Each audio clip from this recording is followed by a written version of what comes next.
Hi everyone. क्या हाल चाल आप लोगों के? कैसी चल रही है आप लोगों की स्टडी? तो ईयर 2024 स्टार्ट हो चुका है और देखा जाए तो ये साल आप लोगों के लिए काफ़ी इंपॉर्टेंट है क्योंकि नीट का एग्ज़ाम देना है आप लोगों को इस साल। और मुझे उम्मीद है कि आप लोग अच्छे से पढ़ रहे होंगे अपने एग्ज़ाम के लिए। आप सब लोगों ने अपनी जो प्रिपरेशन स्ट्रेटजीज है वो बना ली होगी। आप लोगों ने अपना स्टडी प्लान तैयार कर लिया होगा कि अपने को अगले 100 डेज के लिए 110 डेज के लिए किस तरह से प्रिपेयर करना है, अपने आप को किस तरह से हमें पढ़ना है। लेकिन अगर आप अभी भी आप लोगों का कोई परफेक्ट प्लान नहीं बन पाया या आप लोग कंफ्यूज है हमें किस तरह से पढ़ना है, तो मैं आप लोगों के लिए वीडियो लेकर आ रहा हूँ। अभी तक मैंने भी कई सोशल मीडिया पे कई अलग अलग वीडियोस देखे हैं और कई बच्चों ने भी मुझे इस बारे में बताया है कि सर जो भी वीडियोस आ रहे हैं वो एक पर्टिकुलर, मतलब वहाँ पे ये नहीं बताया गया कि किस तरह के स्कोर करने वाले बच्चों को किस तरह से पढ़ना चाहिए। जैसे आप लोग बता रहे होते हैं कि हमें ऐसे पढ़ना चाहिए, अब सर वहां पर मेरे 200 मार्क्स आ रहे हैं और वहां पर कहीं ना कहीं 650 भी ला रहा है बच्चा। तो क्या सर हम लोगों के लिए बिल्कुल सेम स्ट्रेटजीज होनी चाहिए? क्या होना चाहिए? तो अभी तक आप सब लोगों ने भी कई सारे वीडियोस देखे होंगे जिसमें बताया गया है, लेकिन जो आज मैं वीडियो लेकर आ रहा हूँ यहाँ पर मैं अलग अलग तरह के स्टूडेंट्स के लिए बताने वाला हूँ कि हम किस तरह से अलग अलग तरह से पढ़ सकते हैं। जैसे मान लो कई स्टूडेंट्स कंटिन्यू 550 प्लस स्कोर कर रहे हैं तो उन्हें किस तरह से पढ़ना चाहिए। कई स्टूडेंट्स 300 से 550 के बीच में स्कोर कर रहे हैं और कई स्टूडेंट्स का स्कोर कंटिन्यू अंडर 300 आ रहा है। तो उनको नीट 2024 के लिए किस तरह से प्रिपेयर करना चाहिए, तो मैं उन सभी स्टूडेंट्स के लिए अलग अलग स्टडी प्लान लेके आ रहा हूँ यहाँ पर और डिस्कस करने वाला हूँ। तो आप इस वीडियो को बिल्कुल लास्ट तक देखिए, आपको 100% हेल्प मिलेगी, ऐसी मुझे पूरी उम्मीद है। तो सबसे पहले यहाँ पर हम बात करते हैं उन स्टूडेंट्स के लिए जो कंटिन्यू 550 प्लस स्कोर कर रहे हैं। तो देखो बच्चों, आप लोग काफी अच्छा स्कोर कर रहे हो, लेकिन फिर भी आप ये मान के चलो जब भी आप पेपर दे रहे हो 550 भी स्कोर कर रहे हो तो करीब आपके 170 मार्क्स कम आ रहे हैं। अगर हम इसी तरह से बात करें, आप 600 भी स्कोर कर रहे हो तो 120 मार्क्स कम आ रहे हैं, 650 भी कर रहे हो तो 70 मार्क्स कम आ रहे हैं। यानी हर बार आपके कहीं ना कुछ मार्क्स तो कट ही रहे हैं। तो आप उन्हें भी आइडेंटिफाई करो कि मार्क्स कटने के पीछे क्या रीजन है। हर पेपर के बाद आप एनालिसिस करो। तो एनालिसिस करने पे आपको एक चीज तो मिलेगी कि कहीं ना कहीं आपकी स्पीड उतनी ज्यादा नहीं है, इस वजह से आपका पेपर रह जाता है। तो आपको पेपर किस तरह से सोल्व करना चाहिए इस बारे में मैं एक वीडियो पहले बना चुका हूँ, आप उसको देखिए, मैं उसका लिंक डिस्क्रिप्शन में डाल दूंगा तो आप वहां से भी देख सकते हैं। इसके बाद एक सेकंड चीज होगी कि आप एक पर्टिकुलर कॉन्सेप्ट के क्वेश्चन गलत कर रहे होंगे, तो उस कॉन्सेप्ट को आपको दोबारा अच्छे से पढ़ना है, उसके क्वेश्चंस की अच्छे से प्रैक्टिस करनी है ताकि कहीं ना कहीं हमारा वो कॉन्सेप्ट भी स्ट्रॉन्ग हो जाए। एक तीसरी चीज होगी कि आप सिली मिस्टेक्स बार बार कर रहे होंगे। तो मैं बच्चों को एक चीज बार बार बोलता हुआ आया हूँ कि जिस तरह की भी आप सिली मिस्टेक्स कर रहे हो आप उन्हें नोट डाउन कर लो और उन्हें नोट डाउन करने के बाद उनकी अच्छे से प्रैक्टिस कर लो। और जब दोबारा पेपर देने जाओ उसी टॉपिक का तो उन सिली मिस्टेक्स को एक बार देख के जाओ ताकि वो सेम सिली मिस्टेक तो दोबारा रिपीट ना हो। इसके अलावा एक और चीज टॉपर्स ये करने लग जाते हैं कि जब उनका अच्छा स्कोर आ रहा होता है तो उन्हें ये लगने लगता है कि हम और अच्छा स्कोर कर पाएंगे अगर हम अलग अलग चीजें ट्राई करेंगे। तो वो पांच पांच छह छह कोचिंग के मटेरियल सोल्व करेंगे, पांच पांच छह छह अलग बुक्स को सोल्व करने जाएंगे, जो गलत है। क्योंकि अगर आप चार पांच अलग अलग मटेरियल को सोल्व करेंगे तो जब आप उनको पढ़ोगे तो आपको फिर कंफ्यूज हो जाओगे, आपको ऐसा लगेगा कि ये चीज इसमें ज्यादा अच्छी है, ये चीज इसमें ज्यादा अच्छी है, और आप उसी में अटक के रह जाओगे।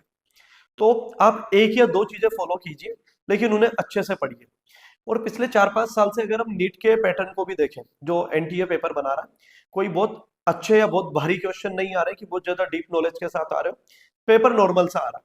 तो वहां पर बच्चों को एक चीज की प्रैक्टिस करनी चाहिए कि उनकी स्पीड ज्यादा हो और एक्यूरेसी सही हो, एक्यूरेसी ज्यादा हो।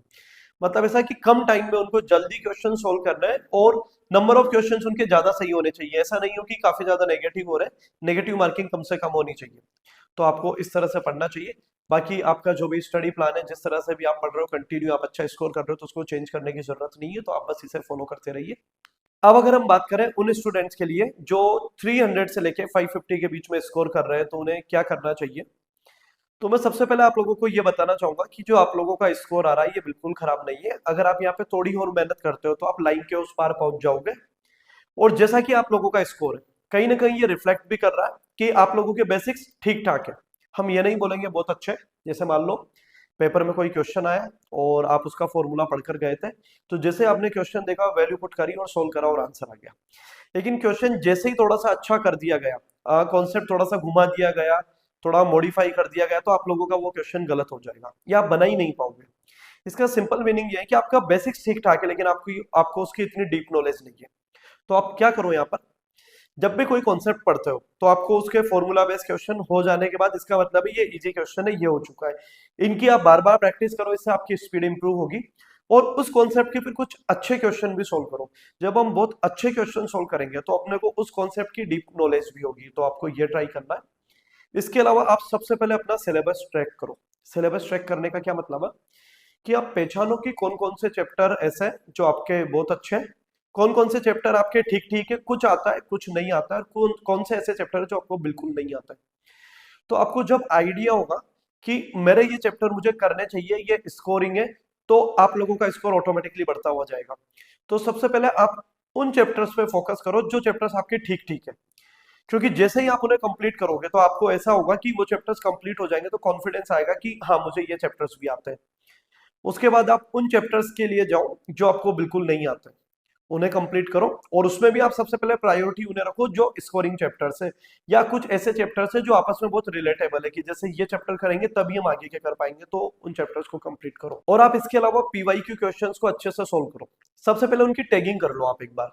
जैसे टैगिंग करने का मतलब यहाँ पे मैं ये बोल रहा हूँ कि जैसे एक पर्टिकुलर कॉन्सेप्ट से उस चैप्टर में बार बार क्वेश्चन आ रहा है, यानी उसको ये मान के चलो कि इसकी फ्रीक्वेंसी काफी ज्यादा है क्वेश्चन आने की, तो इस टॉपिक को अपने को बहुत अच्छे से करना ही है। इजी क्वेश्चंस भी करना है, इसकी अपने को डीप नॉलेज भी होनी चाहिए। लेकिन कुछ चैप्टर्स में ऐसा होता है ना, जैसे कोई कॉन्सेप्ट ऐसा है जो उसमें सिलेबस में दिया हुआ है लेकिन आज तक उससे कोई क्वेश्चन ही नहीं आया, कोई क्वेश्चन आया भी तो था आज से 20 साल पहले आया था, तो पढ़ना उसको भी है लेकिन उसको इतना बहुत ज्यादा डीप में जाने की जरूरत नहीं है। तो आप पीवाईक्यू के साथ ऐसा करो। इसके अलावा लगभग आपका अभी 67% 60-70% सिलेबस कंप्लीट हो ही जाना चाहिए लगभग। आने वाले कुछ दिनों में तो आपको ये कंप्लीट कर ही लेना है। इसके अलावा आप लोग पेपर सॉल्विंग स्ट्रेटजीज पे ध्यान दो कि होता क्या है, अगर हमारे पेपर सॉल्व करने की स्ट्रेटजीज ठीक है तो सेम नॉलेज के साथ हम लोग 60-70 मार्क्स आराम से बहुत अच्छे से स्कोर कर सकते हैं। और मैंने अभी जैसा पहले भी बोला है कि मैं इसके ऊपर पहले भी वीडियो बना चुका हूँ कि पेपर किस तरह से सॉल्व करने हैं, तो आप उस वीडियो को फिर से देख सकते हो। तो जो बच्चे 350 से 500 के बीच में स्कोर करना है, आपको ये चीजें करनी है बेटा। पीवाई की क्वेश्चंस की आप लोग टैगिंग करो, अपने सिलेबस को ट्रैक करो। और पेपर के बाद जब भी आप देख रहे हो कि इजी क्वेश्चंस तो आपके बन रहे हैं लेकिन उस कॉन्सेप्ट के अच्छे क्वेश्चन नहीं बन रहे, आप उनके अच्छे क्वेश्चंस भी सोल्व करो ताकि आपको उनकी डीप नॉलेज हो। और अगर आप लास्ट तक कंटिन्यू इस तरह से करते जाओगे तो ऑटोमेटिकली आपका स्कोर भी 600 प्लस आने लगेगा। अब हम आते हैं उन स्टूडेंट्स के लिए जो अभी अंडर 300 स्कोर कर रहे हैं। तो बेटा मैं सबसे पहले आप लोगों को एक चीज बोलना चाहूंगा, मेरे पास ऐसे कई सारे स्टूडेंट्स आए और वो बोल रहे हैं कि सर हमें तो हमारे जो सीनियर्स से, मतलब जो पहले से इस एग्जाम के लिए प्रिपेयर कर रहे हैं, या हमारे कुछ ऐसे फ्रेंड्स जो कॉलेजेस में पहुंच चुके हैं, या कई और लोगों ने बोला है कि नहीं अब तुम तो नहीं कर पाओगे, तुम्हारे पास टाइम नहीं बचा है। तो ऐसा बिल्कुल भी नहीं है। मैं ये नहीं बोलूंगा कि आप नहीं कर पाओगे, आप आराम से कर सकते हो। बस यहाँ पर एक चीज और ऐड करना चाहूंगा कि आप लोगों को बाकी लोगों से ज्यादा मेहनत करने की जरूरत है और अपने थोड़ा सा जो स्टडी प्लान है उसको आपको अच्छे से फॉलो करना होगा। तो आप लोगों को मैं बता दूं क्या करना है। आप लोग भी सबसे पहले अपना सिलेबस ट्रैक करो कि आपको कितने चैप्टर्स आते हैं कितने नहीं आते हैं। और आप लोगों को सबसे पहले अपने स्कोरिंग चैप्टर्स कंप्लीट करने चाहिए कि जिन चैप्टर से ज्यादा स्कोर आ रहा है तो आप उन चैप्टर्स को कंप्लीट करो। और इसके अलावा जब भी पेपर देने जाओ तो कुछ चीजें फॉलो करो जो मैं आपको बताने वाला हूँ। जैसे मान लो अभी आप लोगों के, मैं एक एग्जांपल ले रहा हूँ कि आपने कोई मॉक टेस्ट दिया, उसमें बायो में कुछ 150 स्कोर आया, फिजिक्स में आपका कुछ 50 स्कोर आ रहा है और केमिस्ट्री में लगभग 70-80 स्कोर आ रहा है। तो लगभग बायो में 150 स्कोर का मतलब है हम ये मान सकते हैं आपके लगभग आपके 35 क्वेश्चन सही हो रहे हैं, 35 से 37-38 क्वेश्चन सही हो रहे हैं। तो आप लोग जब भी पेपर देने जाओ आप पूरे 90 क्वेश्चंस के पीछे मत जाओ, 100 क्वेश्चंस के पीछे मत जाओ। आप अगले बार जब भी पेपर देने जाओ आपका टारगेट होना चाहिए बस केवल 50 से 60 क्वेश्चंस के बीच में, क्योंकि 50 से 60 क्वेश्चन का मतलब है लगभग 200 से 240 मार्क्स। अभी हमारा 150 तक चल रहा है तो अगले बार के पेपर में हमें इतना ही टारगेट करना है। अब ये करने से बेनिफिट क्या होगा कि पहले आप लोग पूरे 100 क्वेश्चंस के पीछे अपना 1 घंटा 1.5 घंटा जो भी टाइम देते थे वो दिया करते थे, तो नंबर ऑफ क्वेश्चन को जो हम टाइम दे रहे थे वो कम होता था, तो उस क्वेश्चन के गलत होने के चांसेस ज्यादा हो जाते थे, या यूं बोल सकते हैं उसके सही होने के चांसेस कम हो जाते थे।